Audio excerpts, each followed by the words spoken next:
warahmatullahi wabarakatuh.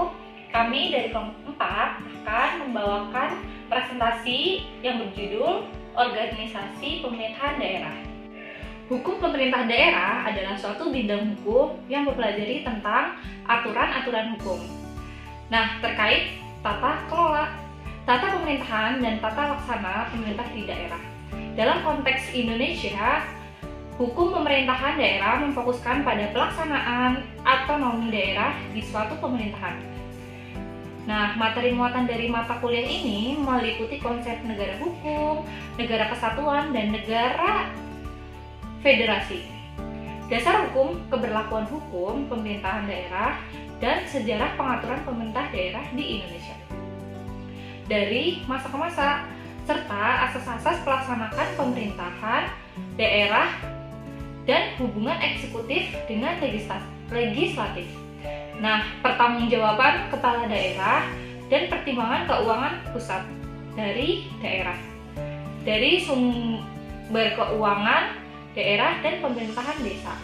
Baik, selanjutnya kita akan membahas tentang organisasi pemerintahan daerah dan implementasinya. Organisasi Pemerintahan Daerah atau OPD adalah lembaga yang menjalankan roda pemerintahan yang sumber legitimasinya berasal dari masyarakat. Oleh karena itu, kepercayaan yang diberikan oleh masyarakat kepada penyelenggara pemerintahan harus diimbangi dengan kinerja yang baik sehingga pelayanan dapat ditingkatkan secara efektif dan menyentuh pada masyarakat. Nah, dalam implementasinya, organisasi pemerintahan daerah terdapat beberapa asas yang harus dijunjung tinggi sesuai dengan Undang-Undang Nomor 23 Tahun 2014 tentang Pemerintahan Daerah. Yang pertama yaitu asas kepastian hukum, menjamin bahwa setiap tindakan pemerintah harus didasarkan pada hukum yang jelas dan berlaku adil bagi semua. Yang kedua, asas tertib penyelenggaraan negara, menjamin bahwa penyelenggaraan pemerintah harus dilakukan secara teratur, disiplin, dan mengikuti prosedur yang telah ditetapkan. Nah, yang ketiga, kepentingan umum, menekankan bahwa segala keputusan dan tindakan pemerintah harus mengutamakan kepentingan dan kesejahteraan masyarakat secara luas. Yang keempat, asas keterbukaan atau transparansi, mengharuskan bahwa proses pengambilan keputusan dan pengelolaan pemerintah harus dilakukan secara terbuka dan dapat diakses oleh publik. Yang kelima, asas proporsionalitas, menyatakan bahwa tindakan pemerintah harus proporsional dengan tujuan yang hendak dicapai serta sesuai dengan keadaan dan kemampuan yang ada. Yang keenam, asas profesionalitas, menjamin bahwa penyelenggaraan pemerintah dilakukan dengan mempertimbangkan kemampuan, keahlian, dan integritas yang diperlukan. Yang ketujuh, asas efisiensi, mengacu pada penggunaan sumber daya secara optimal untuk mencapai hasil yang maksimal dengan biaya dan waktu yang minimal. Yang kedelapan, asas efektivitas, menekankan bahwa setiap kegiatan pemerintah harus menghasilkan dampak yang nyata dan positif terhadap kesejahteraan masyarakat yang dilayaninya. Nah, jadi asas-asas ini memberikan landasan yang kuat untuk menjalankan OPD dengan baik, memastikan bahwa pelayanan kepada masyarakat dapat ditingkatkan secara efektif dan efisien sesuai dengan harapan dan kebutuhan mereka. Baiklah teman-teman, di sini saya akan menjelaskan tentang struktur organisasi pemerintah daerah. Yang pertama itu di tingkat kecamatan atau desa. Nah, di tingkat ini, kecamatan dipimpin oleh camat yang membawahi desa, sedangkan desa dipimpin oleh kepala desa. Kecamatan dan desa memiliki struktur organisasi yang lebih sederhana dengan beberapa bagian seperti dinas pendidikan, kesehatan, dan lain-lain. Yang kedua itu tingkat kabupaten atau kota.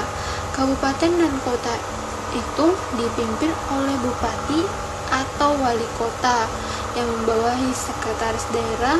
Sekretaris daerah membawahi SKDP atau juga lembaga teknis daerah, dinas daerah, kecamatan, desa, serta beberapa organisasi perangkat daerah lainnya. Nah, untuk tingkat yang paling tinggi itu ya di tingkat provinsi. Dalam struktur organisasi pemerintah daerah, provinsi dipimpin oleh gubernur yang membawahi sekretaris daerah. Sekretaris daerah membawahi beberapa bagian, termasuk Satuan Kerja Perangkat Daerah atau SKDP, lembaga teknis daerah, dinas daerah, dan kecamatan atau desa. Nah, untuk struktur organisasi pemerintah daerah ini ada beberapa organisasi perangkat daerah ODP, dinas daerah, satuan kerja perangkat daerah SKDP, lembaga teknis daerah, badan daerah, RSUD, UPTD atau unit pelaksana teknis daerah, Satpol PP juga termaksud, dan sekretaris daerah, dinas kesehatan, inspektorat, dinas pendidikan, dan dinas pertanian. Sekian untuk penjelasan struktur organisasi pemerintah daerah. Selanjutnya akan dilanjutkan teman saya. Baik, selanjutnya saya akan menerangkan tentang kewenangan organisasi pemerintah daerah.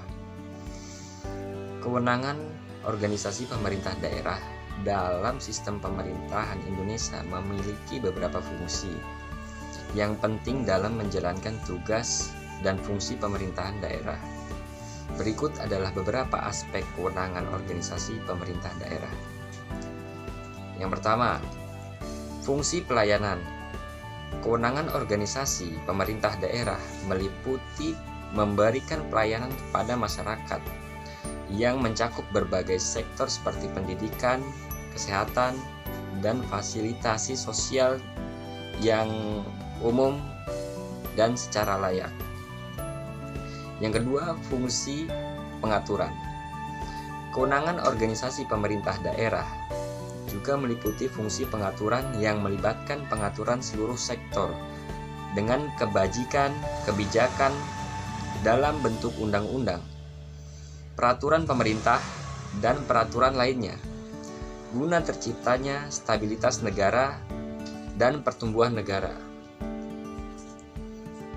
Yang ketiga, fungsi pembangunan.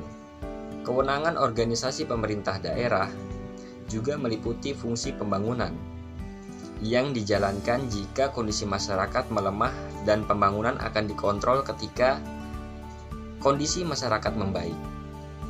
Negara-negara berkembang menjalankan fungsi ini lebih gencar daripada negara maju yang sudah bagus infrastrukturnya. Yang keempat, fungsi pemberdayaan. Kewenangan organisasi pemerintah daerah juga meliputi fungsi pemberdayaan yang dijalankan jika masyarakat tidak mempunyai skill dan kemampuan khusus, di mana pemerintah wajib melakukan pemberdayaan dengan cara meningkatkan kualitas SDM atau masyarakat tersebut. Yang kelima, fungsi kewenangan pemerintah pusat. Kewenangan organisasi pemerintah daerah juga meliputi pembagian kewenangan antara pemerintah pusat dan pemerintah daerah yang ditegaskan dalam Undang-Undang Nomor 23 Tahun 2014 tentang Pemerintahan Daerah dan Undang-Undang Nomor 22 Tahun 1999 tentang Pemerintah Daerah. Nah, selanjutnya yang keenam, kewenangan pemerintah daerah dalam penyelenggaraan. Kewenangan organisasi pemerintah daerah juga meliputi kewenangan pemerintah daerah dalam penyelenggaraan, yaitu mencakup kekuasaan formal, kekuasaan yang berasal dari kekuasaan legislatif atau diberi oleh undang-undang, atau dari kekuasaan eksekutif administratif. Selanjutnya yang ketujuh, penyerahan kewenangan. Kewenangan organisasi pemerintah daerah juga meliputi penyerahan kewenangan kepada pemerintah daerah yang meliputi berbagai aspek pemerintahan seperti kewenangan untuk mengambil kebijakan, mengelola anggaran, mengelola SDM, dan kerjasama dalam membangun daerah. Dalam sintesis, kewenangan organisasi pemerintah daerah meliputi berbagai fungsi dan aspek yang penting dalam menjalankan tugas dan fungsi pemerintahan daerah, termasuk memberikan pelayanan, mengatur, mengembangkan, dan memberdayakan masyarakat, serta mengelola sumber daya kerjasama dengan pihak lain.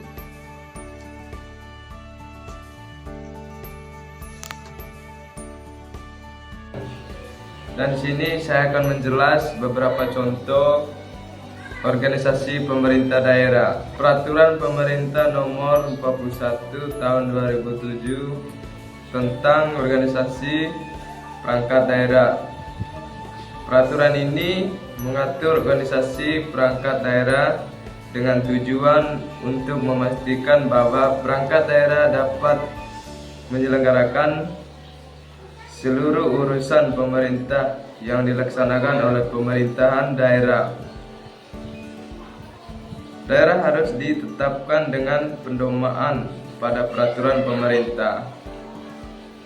Dari lanjut, Pemerintah Nomor 8 Tahun 2003 tentang pendomaan organisasi perangkat daerah.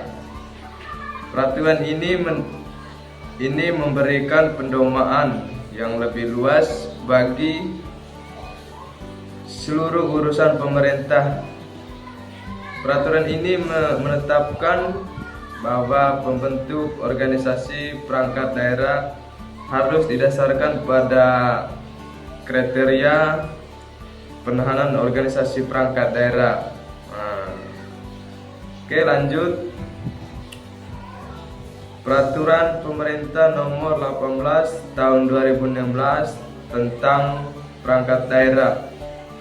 Peraturan ini mengatur rumah sakit daerah sebagai unit organisasi bersifat khusus yang berfungsi dalam meningkatkan kinerja layanan rumah sakit. Peraturan ini juga menetapkan bahwa daerah, kabupaten, kota dalam melaksanakan tugasnya harus menyelenggarakan fungsi pengawas internal terhadap kinerja dan keuangan melalui audit, review, evaluasi, pemantauan, dan kegiatan pengawasan lainnya. Oke, baik teman-teman, kita langsung dalam beberapa contoh peraturan pemerintah daerah yang tercantum di atas ini dapat dilihatkan oleh teman-teman di PPT yang kami kirimkan ke grup kelas. Perangkat daerah yang efektif dan efisien menyelenggarakan pemerintah daerah. Mereka juga menetapkan kinerja dan pendomaan yang harus diikuti dalam membentuk organisasi perangkat daerah, serta mengatur dan fungsi tugas harus dilakukan oleh perangkat daerah. Oke, baik teman-teman, sekian dari saya. Tadi saya menjelaskan contoh-contoh peraturan pemerintah daerah dan peraturan perangkat desa. Oke, terima kasih teman-teman. Oke, sekian presentasi dari kami. Kurang lebihnya mohon maaf. Wassalamualaikum warahmatullahi wabarakatuh. Jangan lupa di like dan subscribe ya.